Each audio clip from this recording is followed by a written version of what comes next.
Karena Tuhan itu suci dan kudus dan benar. Tuhan suci dan kudus dan benar itu tidak bisa bersekutu dengan kesalahan sedikit pun. Karena sesuatu yang benar apabila bergabung dengan sesuatu yang salah akan menjadi salah. Itulah logikanya. Itu logika Alkitab, gitu ya. Itu logika kekristenan. Jadi karena Adam penguasa dunia dan Adam dan seluruh bumi dan isi dan keturunannya jadi terkutuk, ikut terpisah dari Tuhan. Sama seperti ketika seorang raja menyerahkan mahkotanya kepada musuh, maka saat itulah seluruh rakyatnya menjadi jatuh dalam kekuasaan musuh. Itulah arti dari dosa waris sebetulnya. Jadi dosa waris bukan perbuatan dosa, tetapi statusnya. Kalau perbuatan dosa itu nggak dibebaskan, Pak. Nggak ada Kristen itu, mentang-mentang sudah terima Yesus sebagai Tuhan dan Juru Selamat, lalu dibebas berbuat dosa. Nggak begitu. Gitu loh. Kenapa? Karena gini, akan ada datang lagi Yesus kedua kali untuk mengadili, untuk menghakimi. Kalau logikanya perbuatan dosa juga diampuni, untuk apa lagi dihakimi? Kan begitu. Yesus akan datang kedua kali untuk menghakimi semua orang berdasarkan perbuatannya masing-masing. Jadi ada tertulis Allah akan membawa setiap perbuatan baik entah itu jahat, bahkan yang tersembunyi dalam hati manusia ke pengadilan. Jadi tidak ada dalam kekristenan konsep orang jadi kebal bikin dosa. No, tidak ada. Apa sih yang dibilang status? Saat ini di dunia modern status pun masih ada. Anak koruptor disebut bapaknya koruptor, anaknya disebut anak koruptor. Itulah status. Karena anak mewarisi apa yang dipunyai bapaknya. Itu umum. Kan begitu. Anak raja disebut pangeran karena bapaknya raja. Kalau bapaknya tukang bajai, dia nggak akan disebut pangeran, dia jadi anak tukang bajai, kan begitu. Ya, Pak. Terima kasih, waktunya telah habis, Pak. Ya. Baik. Teman-teman, sebelum masuk ke sesi battle, saya mau tanya dulu antar dua narasumber ini, apakah nanti akan ada sesi partisipan? Silahkan. Enggak ada. Kalau yang merah itu enggak ada. Oke, baik. Siap. Enggak ada ya? Oke, Ya. saya pikir ada sih. Ya, nggak apa-apa, lanjutlah. Berarti silakan aja. Ya. Saya harap sih ada sesi partisipan, kalau bisa 30 menit ke depan lah kan. Untuk partisipan, karena banyak partisipan yang menunggu. Saya rasa mungkin mereka ada pertanyaan, baik dari Kristen maupun Muslim. Oke, tapi nggak apa-apa kalau narasumbernya mengatakan demikian, ya silakan dilanjutkan. Iya, baik. Terima kasih Pak Awi. Ya teman-teman, ini sekarang ada di sesi battle. Di sini saling tajam menajamkan. Selama 20 menit, ini TikTok, main catur. Dimulai dari, silahkan dari antara kedua narasumber, siapa yang mau memulai? Pak Oli atau Pak Ali? Dulu silakan. Oh, dari saya dulu ya? Ya, silakan. Terakhir kan saya tadi yang jawab. Silakan. Oke, siap. Kita battle berarti ya. Izin nanti kalau ada motong pembicaraan. Iya. Menarik di sini. Saya diawali dari pertanyaan simpel dari pertanyaan saya. Di dalam keyakinan Pak Oli bahwa apakah Nabi Adam itu melakukan pertobatan? Tidak ada disebutkan di Alkitab Adam itu minta maaf. Malah Adam itu menyalahkan istrinya. Waduh. Malah menyalahkan ya. Berarti Nabi Adam sendiri tidak bertobat. Artinya dia mati dalam keadaan dosa ya, Pak ya? Manusia berdosa ya, manusia berstatusnya iya, karena Adam penguasa bumi, bukan hanya Adam yang berdosa, karena Tuhan bilang begini, terkutuklah tanah karena engkau. Iya. Adam yang berdosa, tetapi tanah jadi terkutuk. Iya, oke. Saya kan di poin pertama nih, Pak Oli, maaf. Pertama bahwa Adam itu adalah manusia pertama yang berdosa, kan gitu. Bahkan dia mewarisi dosa ya. Sifat dosa atau apalah nanti konsepnya seperti apa, saya coba skip di situ. Yang pertama kali berbuat dosa itu Hawa, Pak. Tetapi Hawa tidak diberikan perintah jangan makan buahnya. Yang diberikan perintah jangan makan buahnya itu Adam. Oke, baik. Poinnya adalah Adam berdosa. Adam berdosa. Oke, dan Adam di dalam kitab Pauli bahwa tidak ada narasi dia bertobat. Tidak ada. Artinya Adam itu sampai mati dia adalah berdosa. Iya. Sementara tadi Pak Oli mengatakan bahwa orang yang mati berdosa tidak bertobat, tidak diampuni juga imannya. Tidak selamat juga, kan wajib bertobat. Betul. Lalu tadi yang dikatakan bahwa orang hanya menerima Yesus, tapi dia ketika berbuat dosa tidak bertobat juga percuma kan? Betul. Karena menerima Berarti Yesus, banyak orang kan kalau cuma di mulut bisa aja, Pak. Orang di mulut, penjahat juga bisa ngomong saya terima Tuhan dan Yesus sebagai Tuhan dan Juru Selamat, tapi dia masih berbuat jahat. ya berarti poinnya di sini adalah Nabi Adam itu terjerumus ke neraka kalau gitu. Begini, antara Adam itu kan bapaknya nenek moyangnya manusia ya. Jadi Ya. Adam itu kita semua ini kan keturunan Adam secara manusia ya, maksudnya secara garis leluhur ditelusuri ke Adam. Tetapi kalau Adam dibilang apakah Adam itu masuk neraka atau tidak, pertanyaannya begini, Tuhan kan merencanakan penyelamatan sejak Adam dan Hawa itu jatuh ke dalam dosa. Justru dari sejak Adam dan Hawa itu jatuh ke dalam dosa, Tuhan sudah merencanakan penyelamatan di situ. Justru oleh keturunan Hawa lah manusia diselamatkan. Kejadian 3:15. Iya, poinnya adalah bahwa kalau dari yang saya tangkap penjelasan Pauli adalah Nabi Adam tidak bertobat dari perbuatan dosanya, maka dia tergolong manusia yang tidak selamat. Nah, sekarang begini masalahnya, waktu Adam mati, hukumnya sudah ada belum? Kan belum ada, Pak. Taurat juga belum ada. Dosa itu ada, sebelum Tauratnya ada, sebelum hukumnya ada. Tetapi dosa bagaimana diperhitungkan kalau hukumnya belum ada? Dosanya sudah ada. Dosa sudah ada. Oke, tapi cara bertobatnya belum ada. Hukumnya yang belum ada. Kalau Bapak melanggar sebuah aturan yang belum ada hukumnya, bagaimana Bapak dikatakan berdosa? Mau dihukumnya bagaimana caranya? Dikatakan berdosa iya, tapi dihukumnya bagaimana gitu? Apakah dosa itu bukan hukum, Pak? Oh, beda, Pak. Dosa itu pelanggaran terhadap kedaulatan Allah. Hukum. Iya, itu kan hukum. Adalah standarnya, Pak. Hukum itu standarnya. Definisi apa-apa saja yang disebut berdosa ya itulah hukum. Gitu. Ada dosa, pasti ada konsekuensi, kan gitu. Betul. Tetapi kalau hukumnya tidak ada atau belum ada, aduh, ini penempatan kata hukumnya jangan-jangan tidak sama lah. Baik, ya itu tadi. Artinya beginilah poinnya bahwa kan tadi percuma ketika orang hanya menerima Yesus, tapi dia tidak bertobat, maka dia tetap disiksa di neraka, kan gitu. Nah itu sebenarnya. Jadi sebenarnya poinnya adalah kalau kita lihat darah sih. Saya pertegas ya supaya tidak lagi salah pertanyaan gitu. Setelah Yesus datang dan setelah Yesus menebus di kayu salib mati dan Yesus bangkit lagi, manusia itu terikat ada dua hukum di mana manusia ingin hidup. Manusia mau mengikuti hukum seperti Torah atau manusia mau ikut kasih karunia. Ada hukum aktif, ada hukum pasif. Kasih karunia itu hukum aktif, hukum yang bisa dilakukan dari hari ke hari. Itu yang Yesus katakan di Matius 5. Gitu. Jadi kalau orang mau hidup di bawah hukum aktif, ya dia akan dihakimi dengan itu, dengan kasih karunia. Dikenali atau tidak. Gitu. Tapi kalau dia nggak mau hidup di bawah kasih karunia, ya dia hidup di bawah hukum pasif, di bawah hukum Taurat.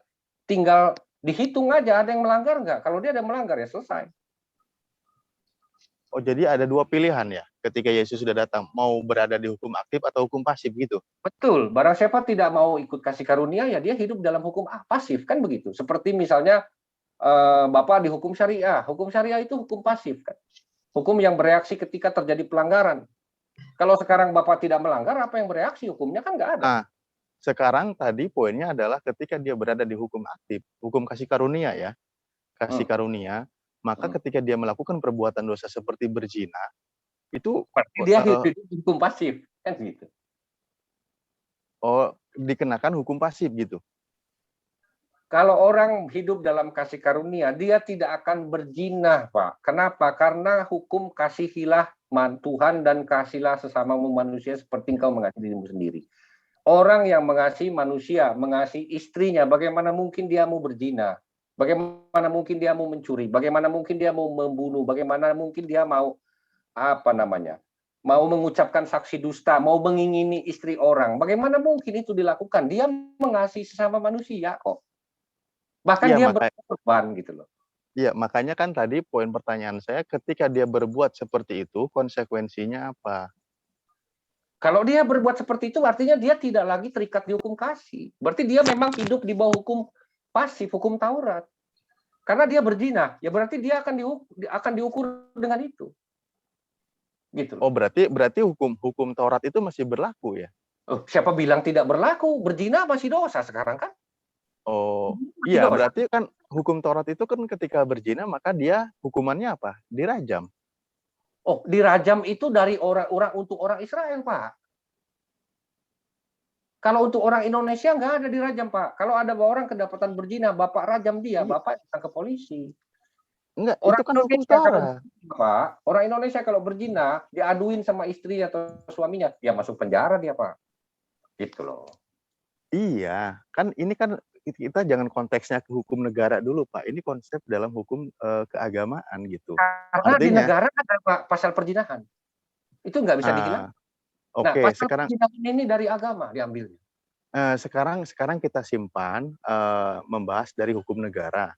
Makanya tadi Hmm. saya bilang, ketika dia berzina kan dia mengikuti hukum pasif atau hukum yang ada di Taurat gitu kan. Nah, sementara Gini, Taurat itu yang disebut Torah itu 10 perintah Allah, Pak. Kalau derajam itu hukum Musa, seremonial law itu hukum Musa. Makan hukum Musa, babi dilarang itu hukum Musa. Hukum Musa itu adalah seremonial dan sipil. Jadi orang Israel yang melanggar 10 perintah Allah, ya hukumnya di hukum Musa ini. Gitu. Tapi kalau bukan orang Israel, ya nggak bisa dikenakan hukum Musa, Pak. oh gitu. Itu hukum Musa itu berlaku untuk Bani Israel aja. Betul kalau hukum Musa. Kalau hukum Oke. 10 perintah Allah kan enggak. 10 perintah Allah siapapun yang membunuh, mau orang Israel atau bukan, ya sama-sama Enggak. berdosa kan. Nah, permasalahannya tadi adalah ketika itu dia mengikuti, kan kembalinya ke hukum Taurat, Pak, Loh, yang jangan Bapak membunuh jelaskan. jangan membunuh itu, bahkan sekarang pun sudah masuk ke dalam hukum negara. Gitu loh. Jadi kalau misalnya Bapak bilang begini, bagaimana orang Kristen kalau ada yang membunuh? Ya dihukum di negaranya, hukumnya berlaku apa? Penjara ya penjara. Bahkan kalau dia merencanakan pembunuhan bisa jadi hukuman mati. Iya, Kan begitu. ini katakanlah hukum negaranya tidak ada nih. Nggak ada Maka hukum negara, tidak ada, Pak. Jangan ya, membunuh. Semua negara semua begitu. ya ini katakanlah hukum negara tidak ada, maka Anda harus Jangan menerapkan hukum itu. berandai-andai, Pak. Kalau Hah? berandai-andai susah. Kita bicara yang realita-realita aja. Kalau berandai-andai susah, Pak. Jangan berandai-andai. Sekarang ini di Indonesia ini jangankan Kristen, Muslim pun kalau membunuh masuk penjara. Umum. Karena apa? Karena memang umum. Membunuh itu siapapun orang melakukannya berdosa. Iya, tapi kan kita prinsipnya kembali kepada hukum yang tertera di kitab suci gitu loh, Pak. Saya sih menyimpan masalah undang-undang negara karena itu kan pembahasannya nanti lain. Kalau hukum yang ada di kitab suci kekristenan jelas hukumnya, kasihilah Tuhan dan sesamamu manusia. That's it, cuma itu. Karena itu yang mengatasi hukum-hukum di bawahnya. Karena kenapa? 10 perintah Allah menjelaskan daftar perbuatan-perbuatan yang melanggar kasih, Pak. Membunuh itu melanggar kasih, berzina itu melanggar kasih, mencuri itu melanggar kasih. Mengucapkan saksi dusta itu melanggar kasih, mengingini istri sesamamu itu juga melanggar kasih. Nah, hukum kasih karunia menjelaskan perbuatan-perbuatan yang menunjukkan kasih. Barang siapa meminta bajumu, serahkan juga jubahmu. Barang siapa meminta berjalan sejauh 1 mil, berjalanlah 2 mil. Janganlah menolak dari orang yang meminjam daripadamu. Itu semua menunjukkan perbuatan kasih. Jadi beda antara hukum pasif dan hukum aktif. Hukum pasif, orang hanya cukup diam, saya bilang, untuk tidak melanggar hukum. Tetapi sampai kapan orang diam? Nggak bisa. Orang pasti akan melanggar. Dalam hukum pasif, orang ketakutan akan hukuman, berusaha tidak berdosa. Tapi dalam ancaman vonis. Dalam kasih karunia, orang berusaha tidak berdosa dengan mengasihi Tuhan dan sesama manusia. Itu Pak bedanya. Gitu loh. Oke, baik. Jadi poinnya adalah menurut Bapak bahwa ketika dia bersalah berzina, ikutilah apa hukum yang ada di negara. Kan poinnya di situ ya. Betul, karena kekristenan bukan tidak ada ideologi politik di situ. Kekristen Ya. Yesus itu 2000 tahun lalu yang dilakukan Yesus adalah apa? Menghancurkan simbol salah satu agama di Yerusalem, yaitu Bait Allah. Yesus itu menggugat status quo dari orang-orang Farisi dan Saduki dan orang-orang Yahudi saat itu. Meluruskan Ya. kembali apa itu Torah. Itulah Yesus yang Yesus lakukan. Makanya tidak Oke. ada Yesus melepaskan atribut politik gitu loh. Jadi poinnya kembali ke hukum di keyakinan Bapak, orang itu nanti ketika dia berzina menerima hukuman sesuai dengan undang-undang negara, tapi dia tidak bertobat, tetap dia masuk ke neraka ya Pak ya? Iya, kalau dia misalnya udah dihukum nih, terus habis keluar penjara dia berzina lagi, ya sudah dia Oke. yang penting nggak bertobat kan begitu. Karena di situ kasih karunia tidak berlaku ya, Ya, kasih karena dia karunia tidak tidak hidup dalam berlaku, dunia kalau kayak gitu, Pak. Nah, juga pertanyaannya sekarang gini, penebusan dosa tidak berlaku ya buat dia ya. ya nggak berlaku dong kalau dia memang memilih untuk tidak mau diselamatkan kok. Karena Ya, Yesus dia kan bilang begini, saya jelaskan. Yesus bilang begini, hendaklah kamu sama seperti Bapamu yang di sorga yang adalah sempurna. Yesus menuntut kesempurnaan tingkah laku moral. Nah, pertanyaan saya tadi nyambung ke Bapak sebaliknya. Antara Amroji dan Bunda Teresa, Amroji itu Muslim, dia kafah, saya percaya dia juga tidak makan babi dan sholat dan puasa segala macam. Sementara Bunda Teresa itu kafir, bukan orang Muslim, tidak percaya Muhammad. Pertanyaannya, mana yang masuk neraka, mana yang masuk surga menurut Islam? Oke. Karena gini, ada ustadz yang bilang begini, sebaik-baiknya kafir, sejujur-jujurnya kafir, jadi menteri, masuk istana negara, dia bisa ke neraka.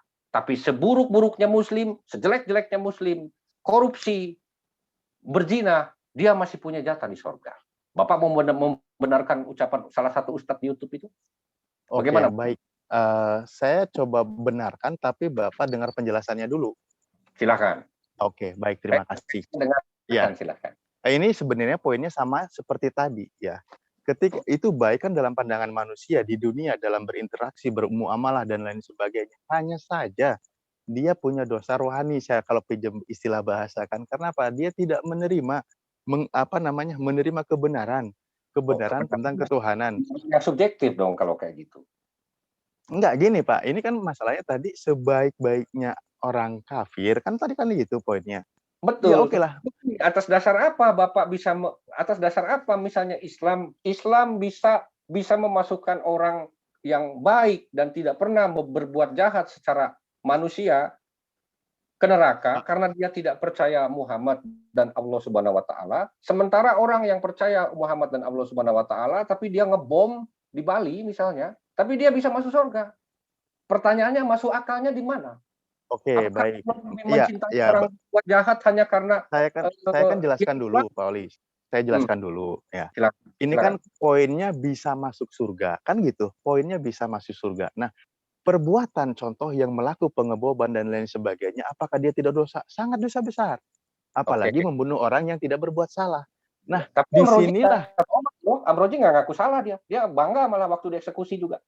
Oh, ya itu kan biarkan pengakuan dia. Kita kan kembali ke hukum. Makanya pertanyaan saya analoginya kan gampang. Nah, yang mana ketika yang dia karena menurut Islam Amroji lah yang masuk surga. Bunda Teresa itu sebaik-baiknya apapun dia tetap masuk neraka karena dia kafir. Apakah Allah lebih orang jahat daripada orang kafir yang berbuat baik? Pauli bisa dengar penjelasan saya dulu? Baik, silakan Oke, Pak. baik. Tolong jangan dipotong ya. Nah, ketika Amroji, dia meyakini bahwa Tuhan itu satu, Allah Subhanahu wa taala Maha Esa, dan menerima kebenaran Nabi Muhammad yang disampaikannya sebagai rasul, sebagai utusan, sebagai nabi, itu poin bekal penting satu, ya kan? Bahwa dia manusia yang akan terselamatkan. Perbuatan dosanya, ketika itu dinilai dosa, perbuatan dosanya itu, ya, itu tentu bisa membuat dia tersiksa nanti ketika dia belum bertobat. Kan gitu. Nah, makanya ketika dia nanti bertobat atau dia umpamanya tidak bertobat, dia melakukan perbuatan dosa itu, tentu dia disiksa dulu di neraka sesuai dengan kadar siksaannya, sesuai dengan kadar dosanya. Makanya ada keterangannya kan akan diangkat dari neraka bagi siapa saja ada sebiji sawi pun atau sebesar ataupun di dalam hatinya tentang iman, keimanan. Nah, hanya di sini seolah-olah ketika dia disiksa di neraka, kok kayaknya enak banget, sebentar banget. Bukan gitu. Karena kadar siksaan itu sesuai dengan apa yang diperbuatnya. Kebetulan ini dosa besar adalah membunuh orang yang tidak bersalah. Nah, nanti dia disiksanya sesuai dengan kadar dosanya. Begitu, Pak. Tapi nanti dia akan terselamatkan karena punya iman. Begitu. Nah, contoh ketika ada orang, tadi udah saya contohkan berkali-kali. Ketika dia ada orang, dia tetap berbuat baik dan lain sebagainya. Hanya saja dia tidak mau beriman. Nah, itu hukum kebaikannya berlaku di dunia, Pak. Dia contoh mendapat predikat yang baik, digelari orang baik, juga orang respect kepada dia, hormat kepada dia. Ya sebatas itu aja udah. Di akhirat nanti, ya mohon maaf, karena poin penting kehidupan manusia itu adalah diuji dengan menerima ketuhanan Tuhan yang satu, menerima karena dia diuji bahwa iman, percaya Tuhan itu satu, Allah Jadi Subhanahu wa Ta'ala. maksudnya begini, maksudnya jadi Amroji itu dicemplungkan ke neraka dulu sebentar terus dia dimasukin surga gitu. Nah, Atau kan gimana? bahasanya kan sebentar. Nah, sebentar ini kan nggak tahu seperti apa, padahal nggak ada kata sebentar gitu loh. Jadi Artinya, maksudnya Ustadz, maksudnya Pak Ustadz, neraka Islam itu hanya sementara untuk tempat sucian aja begitu? yes, begitu. Tidak selama orang yang ada di Dari mana hatinya. konsep seperti itu para nabi dulu, zaman dulu mengajarkan begitu? Kalau Nabi dulu tidak menyampaikan informasi seperti itu, Tidak ya itu pernah nggak ada nabi zaman dulu salahnya. mengajarkan begitu, Pak. Nabi Tapi kan ada nggak informasi bahwa para nabi memerintahkan untuk menyembah Tuhan satu saja? para nabi itu mengajarkan Torah, Pak, dari dulu. Dalam Oh, Torah itu memang iya, tetapi bukan penyembahan, kasih, Pak, kasih terhadap Allah dan manusia. Nabi Ibrahim Sama apa yang dilakukan? Tentu mengajak Abraham. turunan Abraham anaknya. itu tidak punya hukum, Pak. Zaman Abraham hukum itu juga nggak ada. Yang Iya, ada adalah ketetapan perjanjian. tapi Tetapi dia begini, beriman, tidak pernah ada mengajak. Abraham mengatakan neraka itu cuma hanya sementara atau tempat cucian Iya, dosa. Tidak ya ada. tidak ada. Oke, tidak ada. Baik, tidak ada. Makanya Karena artinya berarti Islam ini membawa definisi baru dong kalau kayak begitu. nah sekarang Karena begini, Pak.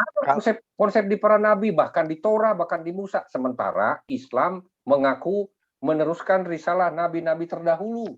Yes, betul. Ya, tetapi Makanya nabi terdahulu tidak mengajarkan apa yang seperti Islam ajarkan. Mana? nabi-nabi dulu kan tadi kan contoh ketika Nabi Ibrahim sendiri kan nggak ada kitabnya, nggak ada kitab Ibrahim, adanya mulai kitab itu dari zaman Nabi Musa. Iya, tapi di Nabi terdahulu fokusnya dakwah masalah apa? Keimanan. Bagaimana dia fokus mengajak kepada hukum, Pak. Musa tidak pernah bilang begini, barang siapa tidak masuk Judaisme dia masuk neraka. No, tidak pernah. Tidak pernah. Daud juga tidak pernah bilang barang siapa tidak percaya Mazmur dia akan masuk neraka. No, tidak pernah begitu. Tidak pernah ada, Pak, seperti itu. Ada nggak dia dakwahnya bahwa ya, gini. Poin pertanyaannya begini. Ada nggak para nabi terdahulu, contoh Musa, Daud, atau lain sebagainya, bahwa dia ketika tidak beriman kepada Tuhan yang Maha Esa, yang kami yakini Allah Subhanahu Wa Taala, dia akan celaka, tersesat, atau masuk neraka? Loh, kalau nabi-nabi terdahulu, barang siapa menyembah Allah-Allah lain, Hashem itu marah. Tuhan Allah itu marah. Tetapi tidak pernah disebutkan di Torah bahwa sembahlah aku. No, nggak ada, Pak. Ya itu kan dia mendakwakan. Tadi kan saya dari awal bilang para nabi terdahulu itu mendakwakan untuk menyembah Tuhan satu saja. Poinnya apa? Agar selamat. Waktunya Terima kasih Pak Oli dan Pak Alif. Waktunya telah habis. Pak Oli belum panas ini. Gak apa-apa, kan kita persahabatan katanya ini kan. Jadi nggak usah Pak. Ya. Terima kasih Pak Alif dan Pak Oli, sangat baik sekali battle-nya, bisa dinikmatin. Sekarang waktunya closing statement. Silakan Pak Alif, closing statement-nya 5 menit. Waktu akan dimulai ketika Anda berbicara. Oke, sebentar Pak Alif. Pakai Bro Lai Kaisar, itu chatnya masuk ke YouTube Lai Kaisar. Sharingnya jangan kayak begitu timernya. Nah, apa enggak? Ya, silakan Pak Alif. Oke, terima kasih. Baik, masalah dosa, ya memang ya, kita sebenarnya informasinya itu hampir sama lah bisa dibilang. Oke, contoh ketika mengenal kata dosa, bahwa dari zaman Nabi Adam. Tapi ingat bahwa Nabi Adam ketika dia melakukan kesalahan, yang dikatakan dosa itu, lalu dia bertobat. Disitulah poinnya kami yang membedakan. Dan para Nabi akhirnya apa? Mengajarkan tentang pertobatan ketika dia melakukan dosa. Karena apa? Manusia itu cenderung berbuat dosa. Ya, Karena apa? Ketika dia mengikuti hawa nafsunya, dia melanggar apa yang Tuhan perintahkan, maka dia terjerumus dalam dosa. Bagaimana solusinya? Tentu bertobat. Makanya Nabi Adam ketika dia melakukan kesalahan dan berdosa, maka dia langsung bertobat, selesai urusan perkaranya. Lalu bagaimana ke sini para nabi mendakwakan?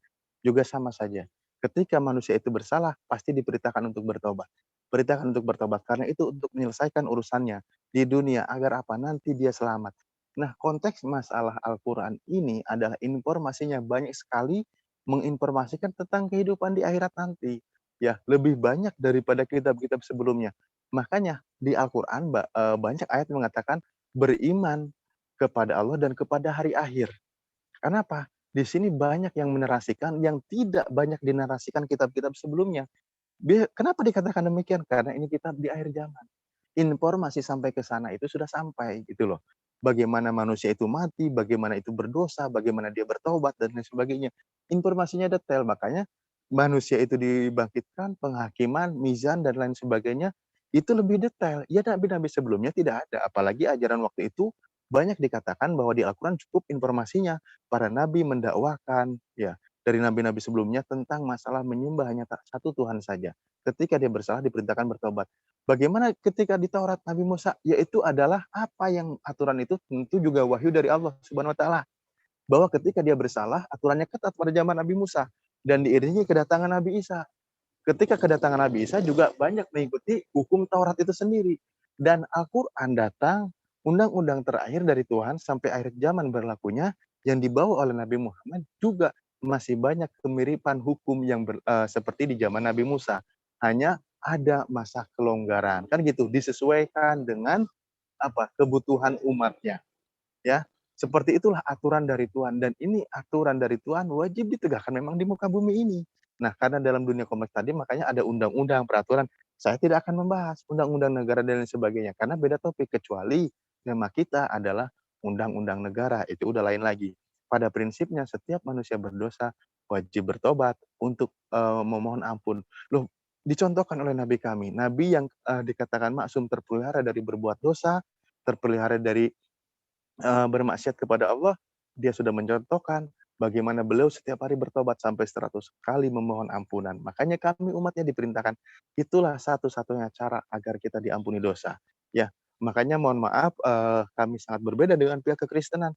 Bagaimana caranya pengampunan dosa, penebusan dosa, sehingga Tuhan harus mengorbankan anaknya untuk turun ke muka bumi. Sehingga apa? Dia agar manusia itu terhapus dosanya atau tertebus dosanya. Justru tadi mohon maaf juga apa namanya, ketika apa yang dinarasikan Pak Oli, tetap saja, pengampunan itu, apa, penebusan itu tidak berlaku ketika dia tidak bertobat. Ternyata poinnya tetap harus bertobat agar dia selamat. Sebenarnya di sini ada terjadi, cukup tanda tanya besar, tapi, kembalikan lagi itu ke keyakinan Pak Oli ya, bahwa semuanya manusia, diperintahkan untuk bertobat dan keimanan inilah yang paling mahal harganya. Makanya Nabi kami mengatakan, "Yakhruju minan nar man kana fi qalbihi mithqala dzarratin minal iman," gitu. Akan dikeluarkan dari neraka, siksa neraka bagi siapapun yang masih ada sebesar ataupun dari keimanan.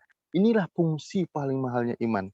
Ketika dia walaupun berbuat baik di muka bumi ini, kalau dia tidak beriman kepada Allah, maka amalnya sia-sia. Oke, di dunia berlaku. Makanya dapat, konteksnya dalam kemanusiaan.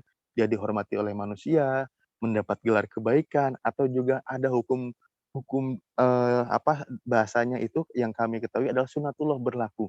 Ketika dia memberikan sesuatu, dia mendapat kebaikan, tapi untuk yang tidak beriman hanya tercatat di dunia saja yang dikatakan Ar-Rahman-nya Allah.